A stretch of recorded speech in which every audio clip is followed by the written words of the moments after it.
Hello, good morning to all of you. कैसे हैं आप लोग? आई होप अच्छे होंगे, स्वस्थ होंगे, मस्त होंगे और आप लोगों की पढ़ाई भी अच्छे से चल रही होगी। जैसा कि आपको पता है, पिछले वीडियो में हम लोगों ने डिस्कस किया था एक्सरसाइज 4.4 के क्वेश्चन को, ठीक है। तो चलिए हम जस्ट उसके आगे हम सीरीज को अपना शुरू करते हैं, जिसमें हम चैप्टर का नाम है साड़ी पढ़ रहे हैं, ठीक है। तो साड़ी को हम लोग एक एक कॉन्सेप्ट को सीख रहे हैं और सभी सवालों को लगा भी रहे हैं, ठीक है। तो चलिए हम उसी सीरीज को स्टार्ट करते हुए आज हम उसके आगे बढ़ेंगे। अपना एक कॉन्सेप्ट सीखेंगे, फिर उस पर कुछ सवाल करेंगे, ठीक है। तो मैं संजय आप सभी का स्वागत करता हूं द एसके लर्निंग में, जहां पे हम पढ़ते हैं यूपी बोर्ड्स तथा सीबीएसई बोर्ड्स के लिए मैथ तथा साइंस, ठीक है। तो अपना टारगेट है फ्री एंड कैश कॉस्ट आप लोगों को मैथ का सॉल्यूशन प्रोवाइड कराना हर बुक का, ठीक है। तो पहले तो अपना स्टार्ट किए हम लोग एनसीईआरटी से स्टार्ट किए, क्योंकि बेसिक तो एनसीईआरटी होता है, ठीक है। तो फिर उसके बाद बारी बारी सभी बुकों को क्या करेंगे, खत्म करेंगे, ठीक है। तो चलिए हम शुरू करते हैं बिना सब समय को गवाते हुए। चलिए अब 12th हम कर लेते हैं। चलिए आई जाइए जरा। वर्ग आव्यूह का सखंडज। अब समझ लेते हैं अगला टॉपिक हमारा क्या है।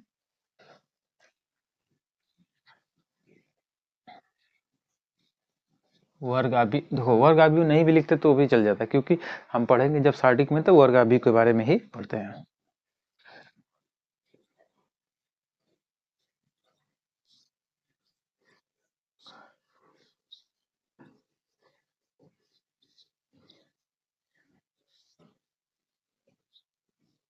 वर्ग आव्यूह का सखंडज, या हम सखंडज, वर्ग आव्यूह का सखंडज। देखो सखंड नहीं है, सखंडज है।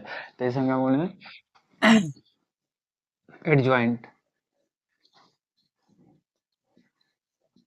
एडजॉइंट्स of A matrix, adjoints of A matrix, okay. चलिए हम निकालते हैं क्या, एडजॉइंट या एडीजीए, ठीक है। देखिए अब इसको हम बड़ा बेस एकदम आराम से निकाल लेंगे, कोई दिक्कत नहीं है। यदि आप पिछला वीडियो देखे हैं तभी आप निकाल पाएंगे, को फैक्टर निकालना जानते हैं तो आप निकाल पाएंगे, ठीक है। तो चलिए हम इसको सीखते हैं ठीक से। चलिए इसको डिफाइन कर लेते हैं, फिर उसके बाद हम एक एग्जाम्पल से इसको समझ लेंगे। बात समझ आ रही है? चलिए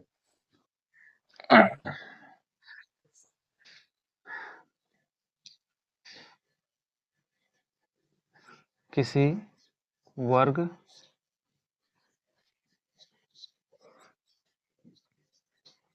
आव्यूह के प्रत्येक अवयव का कोफैक्टर, मतलब सखंड, कोफैक्टर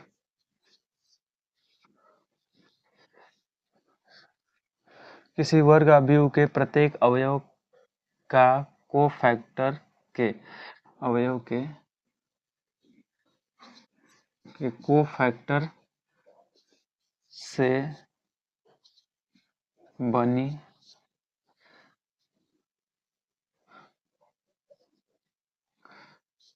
से बना आव्यूह, आव्यूह का परिवर्त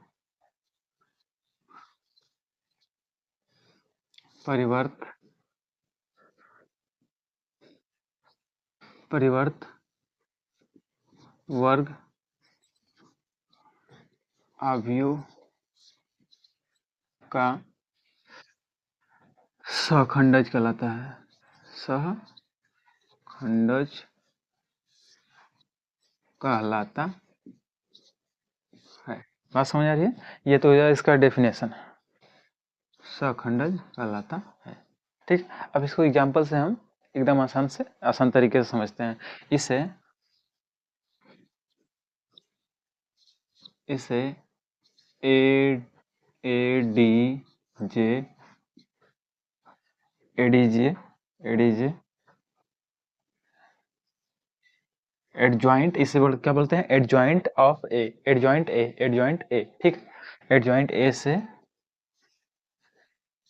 सूचित किया जाता है, सूचित किया जाता है, सूचित किया जाता है, ओके। चलिए हम निकालते हैं, किसी एक वर्ग अवयव को ले लेते हैं और उनके हम क्या करते हैं, एडजॉइंट निकालते हैं, ठीक है, सहखंडज निकालते हैं। बात समझ में आ रही है? तो हम ले लेते हैं एक एग्जाम्पल समझने के लिए, एक एग्जाम्पल है, ठीक है, क्योंकि हमको पता है इसका एडजॉइंट निकालेंगे। जब भी हम एडजॉइंट निकालते हैं, एडजॉइंट ऑफ ए, तो इसका जो मान आता है, जो जो मान आता है वो क्या आता है, परिवर्त के बराबर आता है। चलिए हम निकालते हैं, एक वर्ग अवयव ले लेते हैं, 2 3 1 2, इस तरीके से मैंने एक वर्ग अवयव ले लिया 2/2 का, ठीक है। अब हम निकालते हैं इनका कोफैक्टर का, है ना, कोफैक्टर का है, कोफैक्टर को हम निकालते हैं, कोफैक्टर। तो बताइए कोफैक्टर मतलब A11 मतलब 2 का कोफैक्टर, 2 का सहखंड, सहखंड मतलब कोफैक्टर। बताइए, तो ये वाली लाइन छोड़ेंगे, ये छोड़ेंगे तो कितना आ जाएगा 2। वो ऐसे ही किसके, A12 मतलब 3 का, 3 का सहखंड निकालिए तो कितना आ जाएगा, ये छोड़ेंगे तो कितना आ जाएगा। अच्छा याद ध्यान रखना है, साइन का भी ध्यान रखेंगे, प्लस होता है माइनस होता है, plus sorry minus minus plus, इस तरीके से होता है। तो पहला वाला प्लस था तो इसीलिए हम लोग प्लस कर दिया इसका, दूसरा वाला क्या है, माइनस है तो माइनस कर लिया। फिर क्या है, ये छोड़ेंगे तो क्या आ जाएगा 1। फिर उसके बाद A21 मतलब 1 का निकालिए कोफैक्टर, 1 का कोफैक्टर तो क्या आता है, माइनस आता है, तो माइनस हम पहले ही लगा लेते हैं, माइनस पहले लगा लिया। फिर उसके बाद ये वाली लाइन छोड़ेंगे और ये छोड़ेंगे तो क्या आ जाएगा, -3 हो गया। चलिए A22 मतलब 2 का कोफैक्टर निकालेंगे, कितना आ जाएगा, ये वाला प्लस होता है तो प्लस हम लगा लिए। फिर उसके बाद ये वाली लाइन छोड़ेंगे, ये वाली छोड़ेंगे, बस आ जाएगा 2। इस तरीके से देखो ये आ गया सहखंड।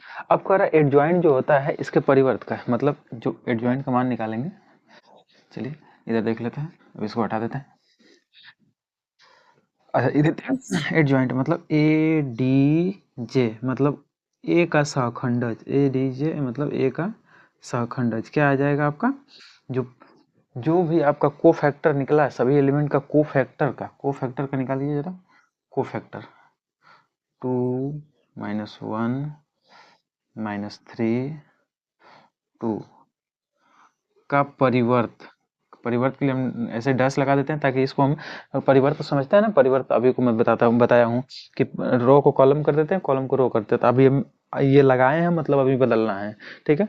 तो हम निकलते हैं इसको, ADJ एडजॉइंट ऑफ ए बराबर, अब इसको परिवर्त में हम चेंज कर लेते हैं, मतलब क्या कर देंगे और कॉलम को रो में, तो रो 2 -1 और -3 और 2, इस तरीके से रो को कॉलम में, कॉलम को रो में कर दिया। बात समझ में आ रही है? तो ये ऐसे निकालते हैं हम क्या, एडजॉइंट, ठीक है। तो सबसे पहले अपना करना क्या होता है इसमें एक हम आव्यूह लेंगे, आव्यूह के प्रत्येक एलिमेंट का हम क्या करेंगे, कोफैक्टर निकालेंगे और कोफैक्टर का ही हम क्या बनाएंगे, एक आव्यूह बनाएंगे, उसी का हम परिवर्त निकाल देंगे तो वही आपका क्या हो जाएगा, एडजॉइंट हो जाएगा। बात समझ में आ रही है?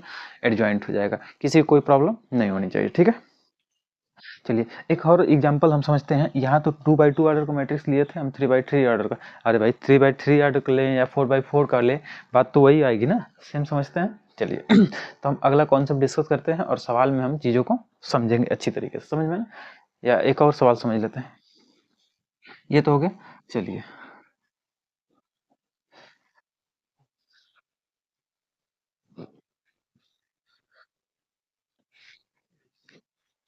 एक और समझ लेते हैं, ऑर्डर यहीं पे कर देते हैं, ए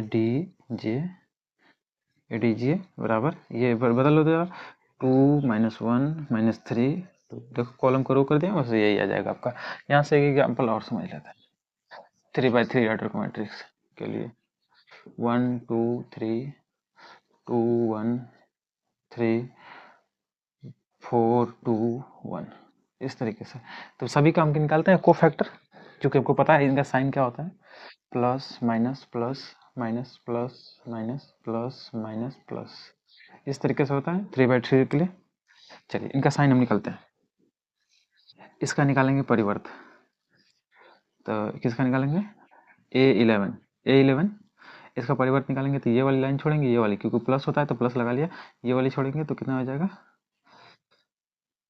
डायरेक्ट हम कर देते हैं ना, ये होगा क्या हो जाएगा 1 - 6 कितना हो जाएगा -5।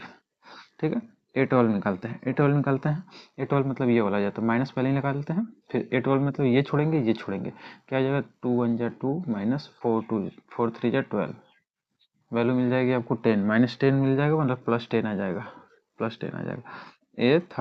A13 मतलब ये वाली छोड़ेंगे, तो प्लस में आता है तो प्लस लगा लिया, ये छोड़ेंगे तो 2 2 जा 4 -4 = 0। A21 मतलब ये वाला, ये माइनस होता है, माइनस लगा लिया, ये छोड़ेंगे तो क्या मिल जाएगा 2 1 जा 2 -6 2 -6 कितना हो जाएगा -4 में माइनस का मल्टीप्लाई कर देंगे तो +4 आ जाएगा। ठीक, A22 ये वाला छोड़ेंगे ये वाला छोड़ेंगे तो 1 1 जा 1 प्लस में होता है ना, प्लस में होता है 1 -4 2 जा 12 मतलब कितना आ जाएगा -11। A13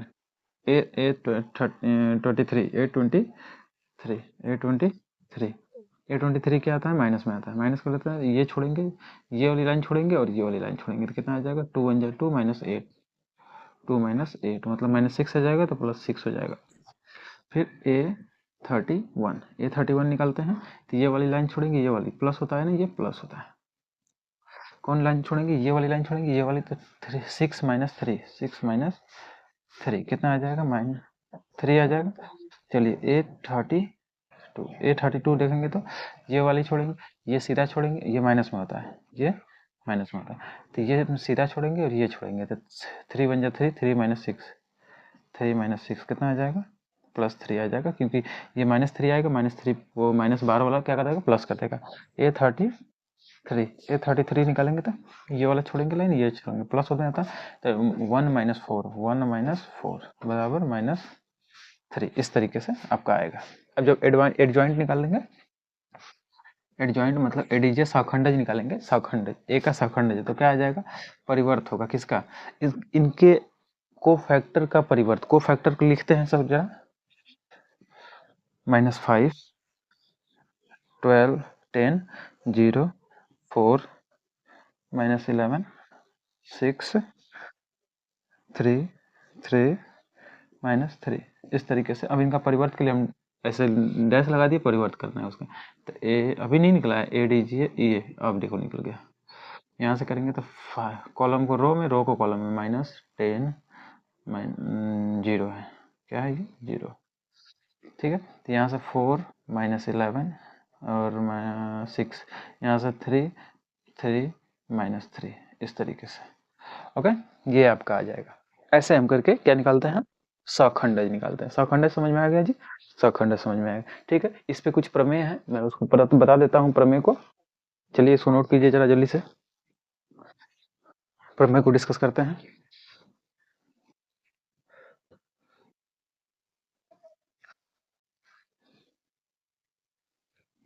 चलिए आइए, ये है आपका थ्योरम, प्रमेय नंबर 1। ठीक है, जो हम कॉन्सेप्ट पढ़े हैं उसी से रिलेटेड एक प्रमेय है, उसको हम सॉल्व करते हैं, इनको प्रूव करते हैं इस प्रमेय को। ठीक है, चलिए, तो कह रहा है कि यदि ए कोई n कोटि का अवयव है तो n कोटि का अवयव है तो a into adjoint of a equal to adjoint of a into a, मतलब ये देखो इसमें पहले कर दिया गया है, इसमें बाद में किया गया है। ठीक है, क्रम विनिमय है। ठीक है, यहाँ से बराबर आता है किसके, कि उसके जो भी अवयव दिया रहेगा उसके मान के, मतलब आइडेंटिटी के बराबर आता है। ठीक है, तो उसके जो भी वैल्यू आती है, मान आता है, जो भी सारणी का जो डिटर्मिनेंट का मान निकालेंगे, अवयव के डिटर्मिनेंट का जो मान निकालेंगे उसके बराबर आता है। बात समझ में आई? आई बराबर क्या है, आइडेंटिटी मैट्रिक्स।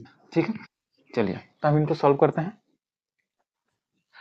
ए बराबर हम ले लेते हैं A11 A12 A13 A21 A22 A23 A31 A33 A32 A33, इस तरीके से मैंने ले लिया एक मैट्रिक्स। ठीक है, चलो सबसे पहले हम क्या करते हैं, एडजॉइंट निकालते हैं, इसका एडजॉइंट निकालेंगे, एडजॉइंट निकालते हैं, एडजॉइंट निकालते हैं। तो एडजॉइंट निकालने के लिए आपको पता है किसी भी अवयव का हम क्या करते हैं, उसका कोफैक्टर निकालते हैं। तो हम जानते हैं इसका कोफैक्टर क्या आता है, A11 होगा, A11 मतलब कैपिटल में होगा। आपको पिछले क्लास में ही मैं बताया हूँ कि इसका संगत को फैक्टर क्या कहलाएगा, कैपिटल A11 कहलाएगा, समझ में? तो कैपिटल A11 इनका निकाल लेंगे एडजॉइंट एडजॉइंट ए। जब निकालेंगे तो क्या आ जाएगा, इनके सौखंड, सौखंड मतलब कोफैक्टर, कोफैक्टर मतलब A11 का परिवर्त होगा A12 A13 A21 A22 A23 A31 A32 A33 इस तरीके से होगा। और इनका परिवर्त निकालेंगे, परिवर्त निकालेंगे तब ना। अब परिवर्त निकालते हैं, परिवर्त निकाल देंगे A11 A12 A13 A21 A22 A23 A31 A32 A33, ठीक है। परिवर्त निकालते हैं। हमसे क्या पूछा है, परिवर्त में उसी मैट्रिक्स का हम मल्टीप्लाई करते हैं, तो क्या आना चाहिए, उसी के बराबर आना चाहिए जिससे कि परिवर्त एडजॉइंट में मैट्रिक्स का मल्टीप्लाई करते हैं, ठीक है। चलिए हम करते हैं, अब इनको प्रूव करते हैं। तो ए एडजॉइंट ऑफ ए मतलब शाखंडज, ए का शाखंडज से और ए उसके मैट्रिक्स से गुणा करते हैं, आप भी उससे, ठीक है। चलिए हम करते हैं, ए का वैल्यू लिखते हैं, जो ए का वैल्यू है आपका A11 A12 A13 A21 A22 A23 A31 A32 A33 इस तरीके से। और इनमें मल्टीप्लाई करना है किसका, एडजॉइंट ए। एडजॉइंट ए का वैल्यू ये है A11 A12 A13 A21 A22 A23 A31 A32 A33, ठीक है। अब देखो, अब जब गुणा करते हैं तो आपको पता है रो का हम क्या करते हैं, कॉलम में मल्टीप्लाई करते हैं, तो क्या मिलेगा हमको, इस तरीके से मिलेगा। देखो किस तरीके से मिलेगा, ए जब हम इसका करेंगे, देखो इसका करेंगे इसमें, तो A11 capital A11 plus A12 A12 capital A12 plus A13 capital A13, ये देखो किसके बराबर आ गया, ये सारणिक के मान के बराबर आ जाता है। किसके, सारणिक के मान के। हमको पता है ना, किसी सारणिक के जब मान निकालते हैं, जब इसका हम सब जब मान निकालेंगे तो उनके संगत को फैक्टर से गुणा करते हैं तो पूरे सारणिक का मान आ जाता है। मतलब ये किसका मान आ जाएगा, ये डिटर्मिनेंट इसका मान आ जाएगा, डिटर्मिनेंट ऑफ ए का मान आ जाएगा। तो हम इसको ऐसे लिख सकते हैं, तो क्या मैं ऐसे डायरेक्ट कर दूं, ऐसे में इसको ध्यान रखेंगे, ऐसे सभी में होगा, सभी में होगा कि नहीं, सभी में होगा, ठीक है। तो इसका मान आएगा, जो आएगा देखेंगे कुछ इस तरीके से आएगा। मतलब ये वाला ऐसे लिखेंगे पहले एलिमेंट के लिए, फिर ऐसे लिखेंगे दूसरे एलिमेंट के लिए, अलग अलग रखेंगे, सबके लिए लिखेंगे, तो ओवरऑल वैल्यू क्या आ जाएगा। अगर मान लो सपोर्टेड A11 का आप दूसरा वाला करेंगे तो ये एक किसी दूसरे को फैक्टर से मल्टीप्लाई कर रहा है, ये संगत तो नहीं है, तो संगत नहीं होगा तो जीरो हो जाएगा, तो सब जीरो हो जाएंगे। तो क्या मिल जाएगा हमको, यहाँ पे मिल जाएगा ये जीरो रहेगा, ये जीरो हो जाएगा, ये जीरो हो जाएगा, और यहाँ पे मिल जाएगा ए 0 0 0, यहाँ पे मिल जाएगा ए। इस तरीके से हमको मान मिलेगा, ठीक है। ये तो मान निकला किसका, इस वाले का। अब देख लेते हैं इस वाले का भी मान वही आता है कि नहीं, इस वाले का भी मान चेक कर लेते हैं हम लोग। चलिए क्या पूछा है, adjoint A into A. Adjoint ए का वैल्यू हम लिखते हैं, क्या दिया है, adjoint A12 A13 A21 A22 A23 A31 A32 A33, ठीक है। अब इसमें ए का मल्टीप्लाई करते हैं, A11 A12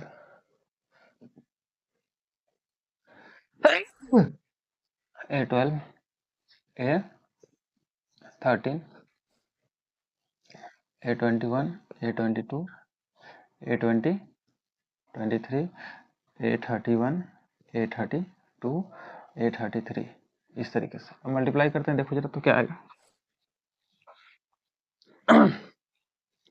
अच्छा, यहाँ और थोड़ा सिंप्लीफाई कीजिए, यहाँ से हम माड ए को कॉमन कर सकते हैं और हमको क्या मिल जाएगा, इधर देखेंगे तो G1 मिलेगा सब, क्योंकि हम काबू में किसी का कॉमन करते हैं तो सभी एलिमेंटों से कॉमन होता है, तो जीरो नहीं 1 मिलेगा, कहाँ मिलेगा 1, 1 0 0 0 1 0 0 0 1 यहाँ से, तो ये देखेंगे तो किसके बराबर मिल गया, माड ए इक्वल टू आई मतलब आइडेंटिटी, ये देखो आइडेंटिटी मैट्रिक्स इसी के बराबर मिल गया।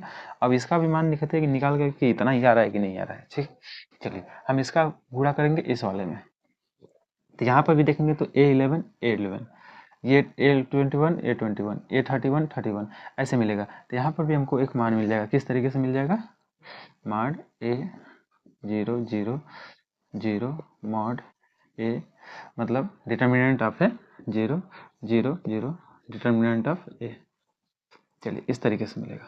तो यहाँ से भी कॉमन कर लेंगे, डिटर्मिनेंट ऑफ ए को कॉमन कर लेंगे, यहाँ से मिल जाएगा हमको 1 0 0 1 0 0 0 1, ठीक है। तो यहाँ से भी हमको क्या मिल गया, आइडेंटिटी मिल गया, ए इंटू आइडेंटिटी में आई का मल्टीप्लाई, ए का मल्टीप्लाई, तो दोनों जगह से देख रहे हैं दोनों सेम आ रहा है, तो हम कह सकते हैं कि RHS बराबर LHS बराबर माड ए बराबर आई, ये चीज प्रूफ हो गया कि नहीं, देखो सबका मान क्या आ रहा है, वही आ रहा है लास्ट वाला, determinant of A into matrix I है, ठीक है, आइडेंटिटी मैट्रिक्स समझ। देखिए जरा सेम हम प्रूफ कर दिए इस चीज को, अब हम आगे डिस्कस करेंगे इसके, नोट कीजिए जरा जल्दी से इसको, स्क्रीनशॉट लीजिए जरा फटाक से।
चलिए ठीक है, अगला देखते हैं, अगला कॉन्सेप्ट हमारा है अव्युत्क्रमणी तथा व्युत्क्रमणी अव्यूह।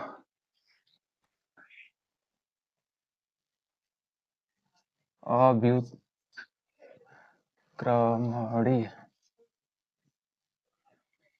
अव्युत्क्रमणी तथा व्युत्क्रमणी अव्यूह तथा व्युत्क्रम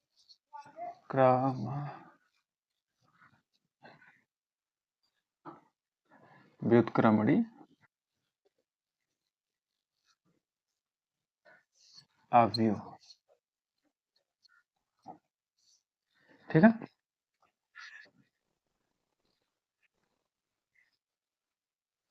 चलिए हम इनको डिफाइन कर लेते हैं, व्युत्क्रमणी तथा अव्युत्क्रमणी से। चलिए इसका हो जाएगा आपका definition, singular singular and non singular matrix, ठीक है, singular and non singular matrix English है, ठीक है। अब देखिए व्युत्क्रमणी क्या होता है, अव्युत्क्रमणी क्या होता है, जब डिटर्मिनेंट किसी एक कोई एक हम मैट्रिक्स लेंगे जो वर्ग अवयव रहेगा, डिटर्मिनेंट मतलब उस मैट्रिक्स का डिटर्मिनेंट अगर नॉट इक्वल टू 0 है तो ये क्या कहलाएगा, non singular singular singular, okay. मतलब ऐसा वर्ग अवयव जिसका मान जो हो, लिख लेते हैं इसको, डिफाइन कर लेते हैं।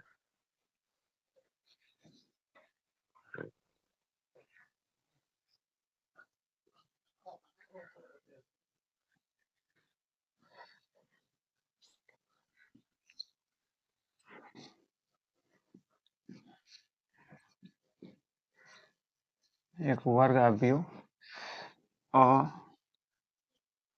अव्युत्क्रमणी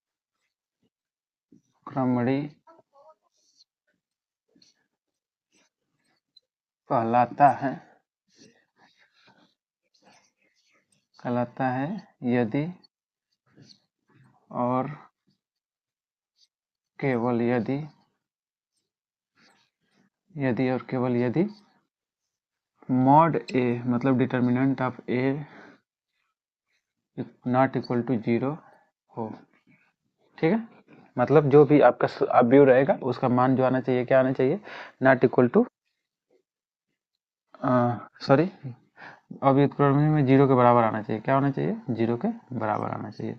अव्युत्क्रमणी में नॉट इक्वल टू 0 आना चाहिए। बात समझ आ रही है? अब इसी का उल्टा डेफिनेशन हम बना लेंगे दूसरे के लिए, व्युत्क्रमणी के लिए। एक वर्ग अवयव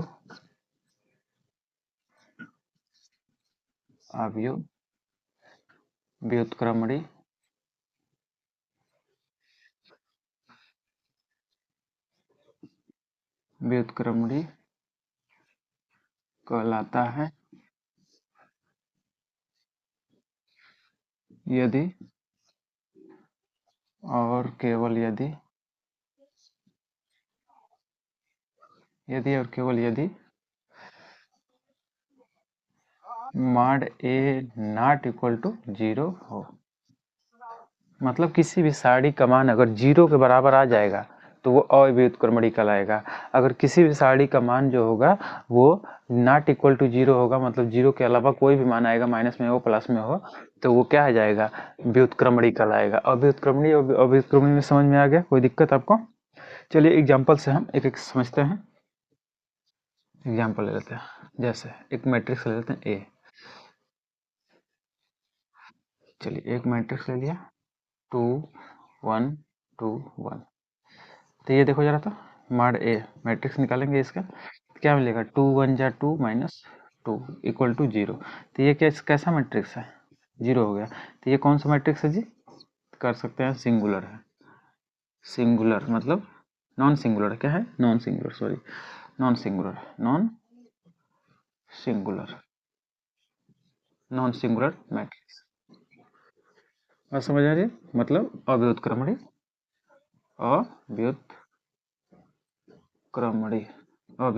है। बात समझ आ रही है? ऐसा मैट्रिक्स ले लीजिए दूसरा कोई जो उसका मान, जैसे कोई ले लीजिए 2 4 6 2।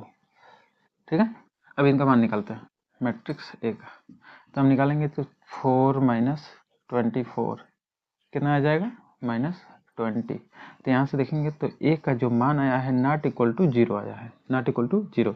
डैट मीन्स ये क्या है, सिंगुलर है, सिंगुलर मैट्रिक्स है। इस चीज को आप ध्यान रखेंगे। ठीक है, आगे एक थ्योरम है जिसको मैं प्रूव कराऊंगा। ठीक है, तो प्रमेय को देखेंगे और बायो। चलिए आइए देखते हैं। थ्योरम एक है, थ्योरम नंबर फर्स्ट। ठीक है, यदि ए और बी दो समान कोटि के वर्ग अवयव हैं तो mod A into B equal to अलग अलग मॉड में मल्टीप्लाई करेंगे तो उनका मान सेम आता है। अब इनको हम एक एग्जांपल से समझते हैं। ठीक है, एक एग्जांपल हम ले लेते हैं, रैंडमली कोई भी एग्जांपल हम ले लेते हैं और देखते हैं कि नहीं सही में मान एक ही आ रहा है कि नहीं। चलिए ठीक है, एक वैल्यू हम ले लिए, एक मैट्रिक्स हम ले लिए, एक अवयव ले लेते हैं 2 3 1 2 इस तरीके से, और एक बी अवयव ले लेते हैं 4 2 3 2 2 नहीं 1 कर लेते हैं 1, इस तरीके से मैंने ले लिया। अब इन दोनों को क्या करते हैं, पहले मल्टीप्लाई करते हैं, फिर उसके बाद उनका मान निकालेंगे।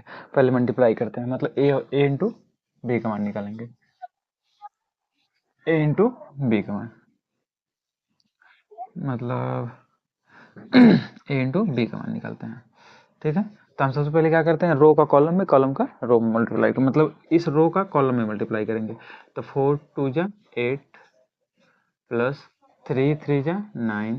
ठीक है, फिर यही वाला, फिर इसी रो कॉलम में 1 4 जा 4, फिर 2 3 जा 6, हो गया। अब इसका दूसरे वाले कॉलम में करो, 2 2 जा 4, 3 1 जा 3, 2 1 जा 2 प्लस 2 1 जा 2। इस तरीके से मैंने क्या कर लिया, मल्टीप्लाई कर लिया। फिर ए बी का मान लिखता है, तो यहाँ से मिल जाएगा 17 मिल जाएगा, और यहाँ से मिल जाएगा आपको 10, और यहाँ से मिल जाएगा 7, और यहाँ से मिल जाएगा 4। इस तरीके से मैंने कर दिया। अब लिखते हैं LHS। LHS में क्या निकालना था, A B mod A B, मतलब इनका मान निकालना था। इनका मान निकालेंगे, तो निकालते हैं जरा, तो ये निकालो, मतलब 17 7 और 10 4। इनका जब मान निकालते हैं तो मॉड में है, मॉड में मान निकालेंगे, तो मान निकालते हैं, मतलब मान निकालेंगे, यही निकालना, नीचे नीचे की तरफ निकालते हैं। तो देखो क्रॉस मल्टीप्लाई कर लेते हैं, 17 चौका 68, 10 7 70, ठीक है। इनका मान आ जाएगा, कितना वैल्यू आ गया ओवरऑल देखेंगे तो 2 आ गया। कितना आ गया, -2 -2।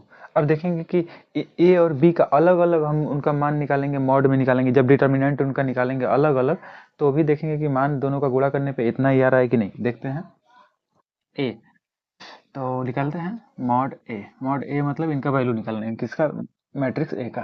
तो 4 4 जा 4, 2 2 जा 4,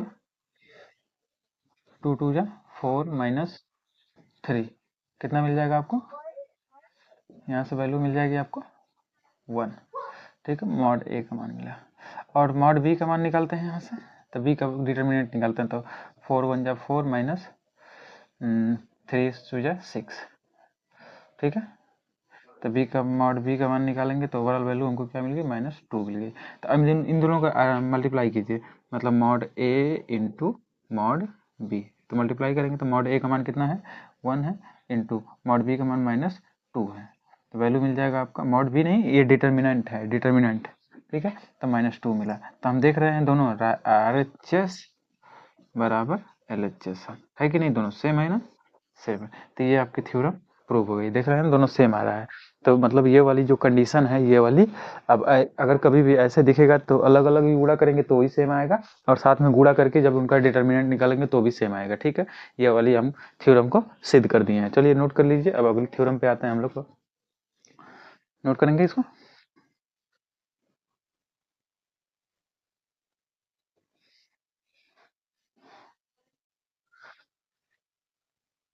चलिए आइए थ्योरम नंबर 2 देखते हैं। थ्योरम, अगली थ्योरम है आपकी दूसरे नंबर, यदि ए यन कोटि का एक वर्ग आव्यूह है, तो यदि ए मतलब ये क्या है, ए डज नॉट इक्वल टू 0, मतलब क्या है,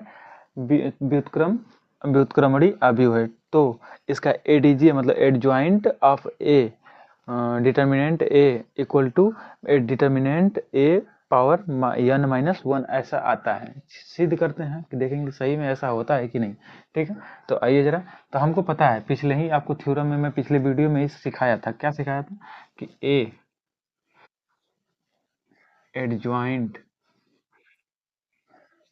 ए इंटू एडजॉइंट ए बराबर होता है किसके, मॉड ए और आइडेंटिटी के बराबर होता है। मॉड यन कोटि का, तो यन लिख दिया हम, आइडेंटिटी यन कोटि का लिख दिया, ठीक है। ऐसा मैंने प्रूफ करवाया था, पिछला वीडियो आप जाकर के देख लीजिए, ठीक है। तो सबसे पहले हम क्या करेंगे, इनको हम करते हैं, इनका डिटर्मिनेंट निकालेंगे, जो भी मान होगा इनका डिटर्मिनेंट निकाल लेंगे। डिटर्मिनेंट निकालने का मतलब ये इस तरीके से लिखेंगे, ए डी एडजॉइंट ऑफ ए, इनको हम पूरे डिटर्मिनेंट निकाल लिए। अब ये भी आइडेंटिटी है, इनको भी डिटर्मिनेंट कर लिया, ठीक है। चलिए निकालते हैं जरा, तो जब अभी तो आपको फर्क बताया ना कि ए और बी जब मल्टीप्लाई में रहते हैं तो इनका अलग अलग क्या आता है, ऐसे ऐसे हम निकाल सकते हैं बाहर, अलग अलग भी कर सकते हैं। तो इनको भी अलग अलग कीजिए, तो मॉड डिटर्मिनेंट ऑफ ए, फिर उसके बाद डिटर्मिनेंट ऑफ ए डी जे, इस तरीके से कर सकते हैं। इसको भी कीजिए, तो इसको करेंगे तो डिटर्मिनेंट ऑफ ए बाहर आ जाएगा, और ये भी आ जाएगा डिटर्मिनेंट ऑफ आई, इस तरीके से होगा, होना चाहिए, ठीक है। चलिए अब आगे बढ़ते हैं। ठीक है।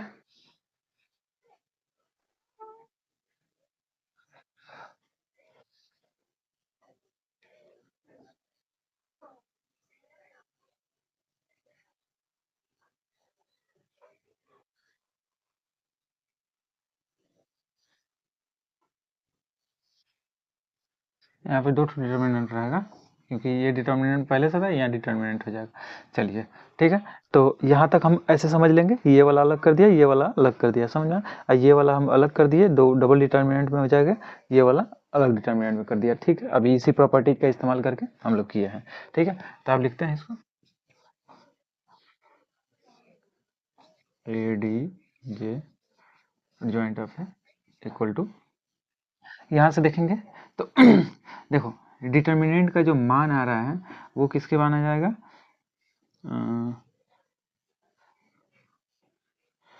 यन के मान बराबर आ जाएगा। देखो कैसे, समझो थोड़ा सा।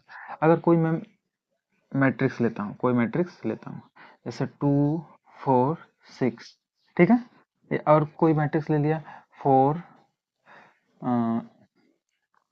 6 8, कोई मैट्रिक्स ले लिया इस तरीके से।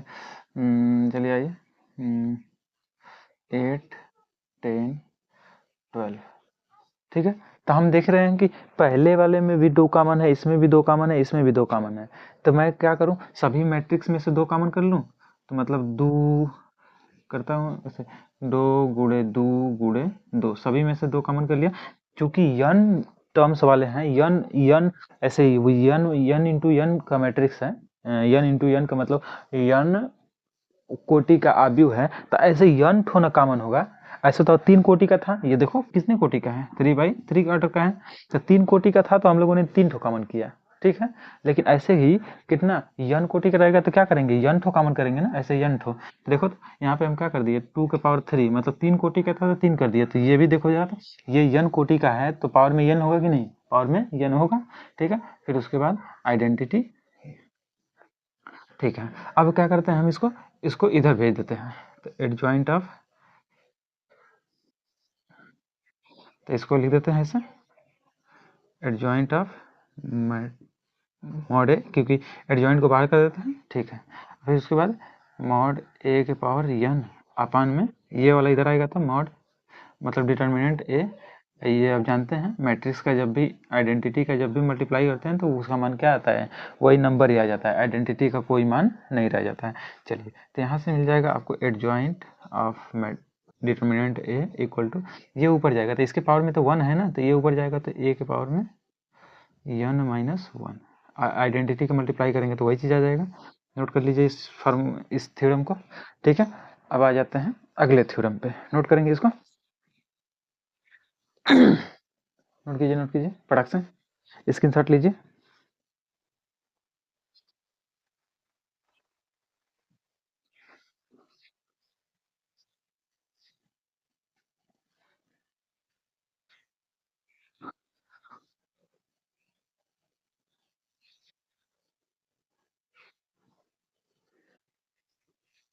चलिए थ्योरम नंबर अगला थ्योरम है अपना, देख लेंगे।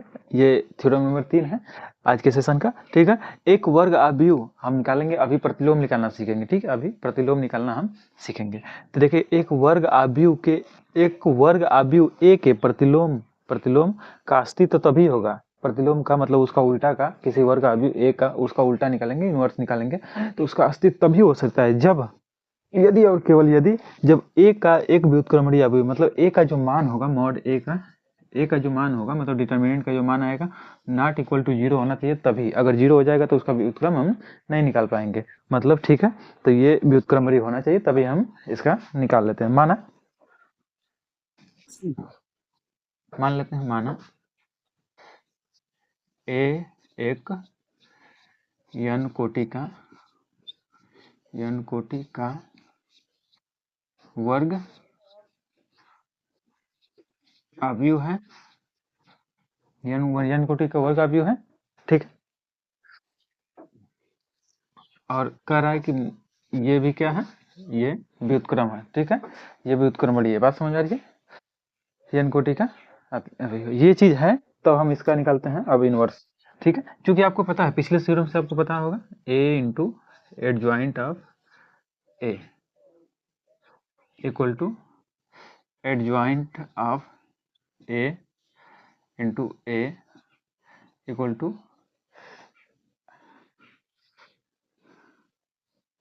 ए आइडेंटिटी यन। ठीक है, आइडेंटिटी यन, ये मैड है। ठीक है, चलिए ये चीज़ आपको मैं पहले ही पिछली वीडियो में ही प्रूव करा दिया हूँ। ठीक है, तो यहाँ से देखेंगे आप, तो देखिए जरा, यहाँ से हम क्या करते हैं, सभी में क्या करते हैं, मॉड ए से भाग करते हैं, मॉड ए से भाग, तो ए एडजॉइंट ऑफ ए में भाग दे दिए किससे, मॉड ए से, मतलब डिटर्मिनेंट ए से, या इसी को हम करते इधर ले आते हैं,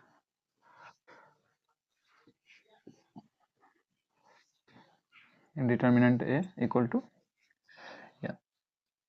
आइडेंटिटी। ठीक है, तो ये आप देखेंगे, ये देखो ये क्या मिल गया हमको, ये चीज़ तुमको दिख रहा होगा कुछ, ये चीज़, अच्छा ठीक है, इसको इधर कर दिए हम। तो अच्छा, तो यहाँ से देखो जरा, कुछ किसी एक को ले लो, काम बन जाएगा, किसी एक को ले लेते हैं, किसी एक को, तो हम ले लेते हैं इन दोनों को, इन दोनों को ले लेते हैं, A adjoint of A upon determinant A equal to I identity. ठीक है, तो यहाँ से ए को उधर भेज देते हैं। ठीक है, तो adjoint of A equal to determinant A equal to I N upon A, तो ये ऊपर जाएगा तो क्या होगा, ए इनवर्स हो जाएगा। ठीक है, ए इनवर्स हो जाएगा, तो यहाँ से आपको मिल जाएगा adjoint A upon determinant A equal to A inverse. ये होता है फार्मूला आपका, ध्यान रखिएगा, ये होता है इनवर्स निकालने का फार्मूला। क्या होता है देखेंगे, तो A inverse equal to adjoint A upon determinant of A. ठीक है, ये है निकालने का फार्मूला, बात समझ आ रही है, इनवर्स निकालने का फार्मूला। चलिए अब एक सवाल हम लेते हैं ऐसा, इनवर्स निकाल कर सीखते हैं इसी फार्मूले से। ठीक है, कैसे इनवर्स निकालते हैं, चलिए हम एक क्वेश्चन लेते हैं ऐसे समझने के लिए रैंडमली। ठीक है, इसको नोट करेंगे। ठीक है, नोट कीजिए, जनरल स्क्रीनशॉट लीजिए, व्युत्क्रम हम निकालना सीख लिए हैं। अब आगे हम पढ़ते हैं, इस पे एक क्वेश्चन बनाते हैं।